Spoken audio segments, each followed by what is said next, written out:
guy's Tim Bradley. I don't know if you've seen it. I think he was giving an interview with Fight Hub TV or IFL. I can't remember who he was giving an interview to, but he mentioned that Amir Khan does not want that smoke.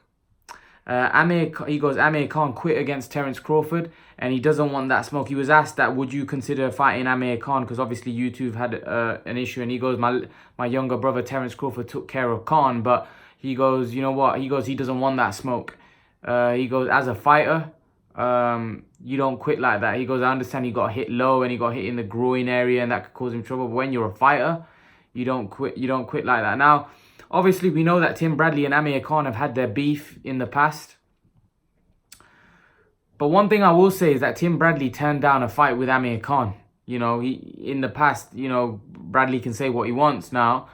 Amir Khan wanted to fight Tim Bradley really badly when they were in the 140-pound division, and Tim Bradley turned down an opportunity to fight Manny Pacquiao. Now, you may say, well, he went to fight Manny Pacquiao. Well, he had an opportunity to unify the division and show that he was number one.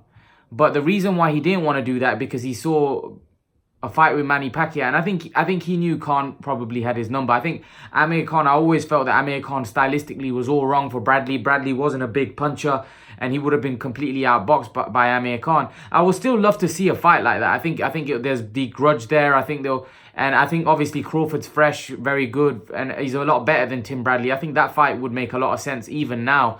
I think it would sell, maybe in the UK. And I think stylistically for Khan, that's a good fight. I don't think Bradley's a big puncher at all, if I'm honest with you. I really wanted to see that fight at that point when Amir Khan was going and Bradley was on top, because many people thought Bradley was the number one 140-pounder. I think a lot of people thought Khan would beat Bradley, but I think Bradley at that time, because of his what he had achieved, he was ranked number one. Personally, I think Khan would have beaten Bradley.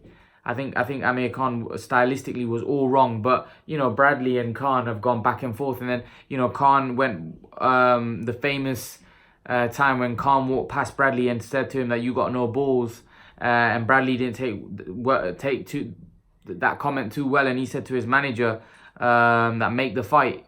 And then obviously they've gone back and forth, and I've seen over the years that Bradley's not had good things to say about Khan up until the Crawford fight, when he obviously had to promote the fight. I know that Bradley kind of, I don't know, holding a grudge is a strong word, but I definitely think he has some kind of dislike to Khan because of the comments that he's made. But I'm pretty sure Khan would definitely consider a fight with Bradley. I don't know whether Bradley would consider a fight with him. At this point in his career, I'm not sure. I'm not sure that Bradley wants to come back. But having said that, if Bradley wants to beat Khan, I think this is the best time for him. I think Khan's very vulnerable right now. He's not the fighter he was. I think in their peak, if they both fought at their peak, I think Khan beats him all day long on points. But I think right now, I think this is probably Bradley's better chance to beating him, because as you saw with Terence Crawford, Amir Khan looked very vulnerable. So yeah, I think if Tim Bradley wants a win over Khan, I think this is probably the better, best time for him to fight him. I think they could sell that. I think it's a sellable fight, especially here in the UK. I think people would buy it. Again, I do think Amir Khan's credibility has been hurt after that Crawford, because I think a lot of people realise that he's a fighter that's past his best. So it's definitely going to have an effect, on any big fight that he's involved in, because people are going to think, well, he's not the fighter he was. So, obviously selling it is not going to be easy. But Bradley, they could sell it. Bradley's also a guy that's coming out of retirement. He's old. I think Bradley's like 35, 36. So that they could sell that fight. And obviously there's Needle there. There's, they've got a bit of a grudge. So yeah, that fight will sell. I like to see that. But leave your thoughts, guys. Let me know what you think. Tim Bradley saying that Amir Khan does not want that smoke. What do you think? Leave your thoughts, guys. And guys, remember to please like, share and subscribe to my channel. I'll see you guys in the next video.